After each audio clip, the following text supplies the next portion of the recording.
চোদ্দ পিতা হয় এক ছেলে,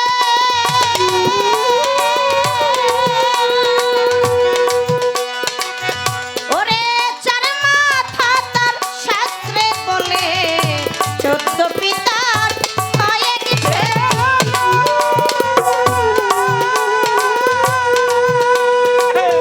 আরে চার মাথা তার শাস্ত্রে বলে মা ছিল না ও তার প্রসবকালে, মা ছিল না প্রসবকালে, বিধির বিধান উল্টে গেছে। যে কথা বুঝি নাই আমি জানতে চাই দয়ালের কাছে, যেই কথা বুঝি নাই আমি। ও দয়াল রাগ শুনল বিনারিতে,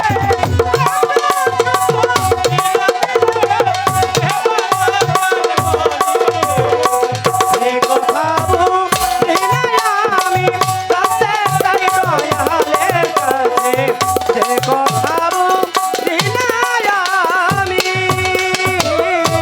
আজ ছেলের হয় চোদ্দ পিতা, ও সে খায় না মুখে পায় না কথা। আজ ছেলের হয় চোদ্দ পিতা, ও সে খায় না মুখে পায় না কথা। কে হলো তার জন্মদাতা, কে হলো তার জন্মদাতা, কে হলো তার জন্মদাতা। ফুল ফুটেছে মরা গাছে, এই কথা বুঝি নাই আমি জানতে চাই দয়ালের কাছে, যে কথা বুঝি নাই আমি। ও দয়াল রক্ত শূন্য বিনা বিদে, রক্ত শূন্য বিনা বিদে, কেবল জন্ম নিয়াছে। এ কথা বুঝি নাই আমি জানতে চাই দয়ালের কাছে, যে কথা বুঝি নাই আমি। তিনি গর্বে হয় এক যুবতী, ও দয়ালে পাঁচজন তার উপবতী। তিনি গর্বে হয় এক যুবতী, ও দয়ালে পাঁচজন তার উপবতী। সাধক সুশীল কয় তবু সতী নারী, সুশীল করে তবু সতী নারী, সুশীল কয় তবু সতী নারী। পুরাণে প্রমাণ রয়াছে, যেই কথা বুঝি নাই আমি জানতে চাই দয়ালের কাছে। যে কথা বুঝি নাই আমি জানতে চাই দয়ালের কাছে, যে কথা বুঝি নাই আমি। এই গানটা আমার দাদা উস্তাদ বাউল কবি সাধক সুশীল সরকারের লেখা গান। যেইটাই শীষ মারে ওইটাই কমিয়ে দেন, কারণ যারা ঘুমায় রয়েছে ওনাদেরকে তো আর গান শোনায় লাভ নাই। আমরা যিনারা আসছি আমরা যেন একটু শুনতে পারি, ওনাদের ঘুম আর নষ্ট করে কি হইব। কিন্তু ভালো লাগতেছে একটা বিষয়, সেটা হলো সাধকের মুখে শুনেছি। আজকে আপনারা যিনারা আছেন, অনেক বাউল মঞ্চে হাজার হাজার শ্রোতা থাকে, কিন্তু সাধক বলছে আজকে সংখ্যায় যদি আপনারা লোক কমও থাকেন, মানুষ কিন্তু বেশি। সংখ্যায় হয়তো লোক কম কিন্তু মানুষ অনেক বেশি। এই গানটা, গানের কথাগুলো এরকম, রক্ত শূন্য বিনা বীজে কেবল জন্ম নিয়েছে দয়াল, এই কথা বুঝি নাই আমি আজকে জানতে চাই তোমার কাছে। আমরা দুনিয়াতে আসছি, মাকে ছাড়াও আসতে পারি নাই, বাবাকে ছাড়াও আসতে পারি নাই, কিন্তু এমন একটা সন্তান দুনিয়াতে আসছে যার মায়েরও দরকার নাই, বাবারও দরকার নাই। এই সন্তানটা কোন সন্তান? এই সন্তানের জন্ম কোন দিন হয়? কবির গানের মধ্যে আছে কি, বহু পিতার হয় এক ছেলে, চার মাথা তার শাস্ত্রে বলে মা ছিল না প্রসব কালে বিধির বিধান উল্টে গেছে। এক ছেলের হয় 14 পিতা, ওই ছেলে খায় না মুখে কয় না কথা। কে হলো তার জন্মদাতা, ফুল ফুটেছে মোরা গাছে। 3 গর্ভে হয় এক যুবতী, 5 জনা তার উপবতী। সাধক সুশীল কয় তবু সে সতী নারী, শুধু জগতে নয় পুরাণে প্রমাণ রয়েছে।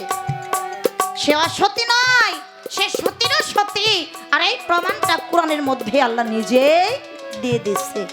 এই গানটা আমি বুঝি না, জানি না সাধকের কথা কি, সাধকের বাণী কি, আমার মতো অবুঝের পক্ষে বোঝা সম্ভব না।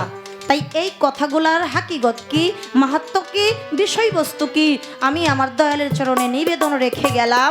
এই কথার ভিতর থেকে, এই আলোচনার ভিতর থেকে যেই কথাগুলো আমার দয়ালের মনটা একটু নরম হয়, আমার দয়ালে যেন ঠিক ওই জায়গা থেকেই আলোচনা করে।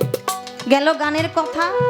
এবার মৌখিকভাবেই একটা কথা আমি আমার মুর্শিদের কাছে রাখবো। একটা গান করেছে বন্ধনার পরে, ওনার নিজের রচিত একটা গান, গানটা ভালো লাগছে। ওই গানের মধ্যে একটা ছন্দ আমি বসে বসে শুনতে পারলাম। আমি তো আমার নিজেই দোষী, দোষ আর কারে দেব? কি বাজান, নিজের দোষ কি অন্য কাউকে দেওয়া যাবে? দেওয়া যাবে না। আমি আমার নিজের দোষী দোষী হয়ে পড়ে আছি। তো এরকম আমার মতো অনেক নাদান ভক্ত, নাদান শিষ্য আছে যারা মরার ভয়ে মুরিদ পড়ছে। কিছু মানুষ মুরব্বীরা একটু সময়ত হয়, আলোচনা বলে, কথা বলে। ওই কথা কি বলে? তোমরা বায়াত গ্রহণ করো, বায়াত গ্রহণ না করলে হাসর মাঠে দয়াল নবী সাফায়াত করবে না। এই কথাটা আমি শুনলাম, শুই না আর দেরি করি নাই, কারো কাছে যাইয়া আমি তওবা পড়ে নিলাম, অর্থাৎ তাহলে বায়াত গ্রহণ করলাম। কিন্তু সেই যে একদিন করে আসলাম, আর কোনোদিন দয়াল বাড়ি যাওয়ার চেষ্টাও করলাম না। আছে না বাবা এরকম? আজকে যেমন আমার গোপাল চাঁদের বাড়িতে উরুস, এরকম একটা উরুস মুবারক দয়ালের বাড়িতে হয়। অনেক ভক্তবিন্দু যায়, আশেকান যায়, পাগল জাকেরান অনেকেই যায়। যায় আর তারা আমারও ডেকে ডেকে বলে, কি তোমার দয়াল বাড়ি উরুস, তুমি যাইবা না? এক কথাই উত্তর দিয়ে দেই, যাইয়া কি হইব? অনেক যাইয়া দেখছি দয়াল আমারে কিছুই দেয় না। এই কথাটা বলে কিনা বাবা? তো নিজের দোষে নিজেই দোষী, দোষ আর কারে দেব? দয়ালের দোষ। দেখা সাক্ষাৎ না হইলে তার সাথে কোনোদিন প্রেম ভালোবাসার জন্ম হয় না। বছরে একটা দিন উরুস মুবারক, তাও গেলাম না, যাই না। আসলে বিষয়টা এরকম না। অবশ্যই অবশ্যই দয়ালের খেদমত করতে হবে। কিন্তু আমার মতো অনেক লোক আছে কই যাইয়া কি হইব, আমার দয়াল কোনো কিছু দিল না। তাই তাদের জন্য আমি একটা কথা বলে যাব। আজকে এমন কিছু আলোচনা হবে যে এই আলোচনাগুলো শুনে যারাদের ভিতরে এই ধরনের মন্তব্য, কথাবার্তা, তারা যেন কালকে থেকে দয়ালের প্রতি প্রেম, ভালোবাসা, মহব্বত। কথাটা এরকম। এই যে আমাদের মাস থেকে 2টা ঈদ চলে গেছে, তাই না? একটা কুরবানির ঈদ আর একটা হলো রমজানের ঈদ। রোজার মাসে রোজা রাখছেন না আপনারা? কে কে রোজা রাখছেন? একটু হাত উঠান তো দেখি। মাশাআল্লাহ অনেকেই। এই যে জয়ও রাখছিল। রোজার মাসে রোজা রাখে, সেহরি খায়, ইফতার করে। এটা হলো বাহ্যিক। সাধকে বলেছে যাহাছে বিশ্ব ব্রহ্মাণ্ডে তাহাছে মানব ভাণ্ডে। এই পৃথিবীর চাইতে বেশি কিছু মানব দেহের মধ্যে আছে, যদি তাহাকেও খুঁজে বের করতে পারে। আর বেশিটুকু খোঁজার জন্য, অচেনাকে চেনার জন্য, অজানাকে জানার জন্য, অধর মানুষকে ধরার জন্য একজন কামিল মুর্শিদের কাছে, আমার জালাল চান, আমার নকুল চান, আমার গোপাল চাঁদের কাছে যাইতে। আমিও তেমন আজকে আমার বাতেন চাঁদের কাছে আসছি। দয়াল, আমি একটু জানতে চাইবো, বাহ্যিক জগতে রোজা রাখি, আমরা 30 দিনে 30টা রোজা রাখি, 5 ওয়াক্ত নামাজ পড়ি, সেহরি খাই, ইফতার করি। মানব দেহের মধ্যেও তো রোজা আছে। এই রোজা কয়জন রাখে? এই রোজার সাধন কয়জন করে? যে রোজা হয়ে গেছে, কোন সময় সেহরি খাই, এটার একটা সময় আছে। আবার কোন সময় ইফতার করবো, এটারও একটা কিন্তু সময় আছে। ও দয়াল, আমার একটু জানার বিষয়। আমার এই রোজার দরকার নাই, আমার এই নামাজেরও দরকার নাই। আমার একটু জানার বিষয়, মানব দেহের মধ্যে যে রোজাটা, এই রোজাটা আমি রাখবো কোন সময়, আর সেহরি ইফতার করব কোন সময়? সেহরির সময়টা কি আর ইফতারের সময়টা কি? বাহ্যিক জগতে সূর্য ওঠে না বাবা? সবাই দেখে কোন সময় ওঠে, কিন্তু মানব দেহের মধ্যে সূর্য ওঠে। আমি জানি না, জানি না বিধায় আজকে আমার দয়ালের প্রতি মহব্বত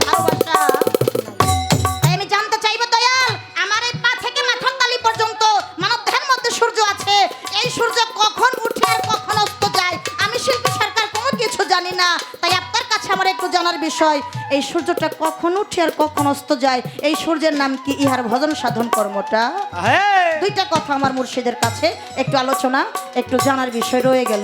ধন্যবাদ সবাই। ও দয়াল রক্ত শূন্য বিনা বিদে রক্ত শূন্য বিনা বিদে কেবল জন্মনি আছে এ কথা বিনা আমি জানতে চাই দয়ালের কাছে এ কথা বিনা আমি দয়াল রক্ত শূন্য বিনা বীজে, রক্ত শূন্য বিনা বিদে রক্ত শূন্য বিনা বীজে কেবল জন্মনি আছে, এই কথা বুঝি নাই আমি, জানতে চাই দয়ালের কাছে, এই কথা বুঝি নাই আমি, জানতে চাই দয়ালের কাছে, এই কথা বুঝি না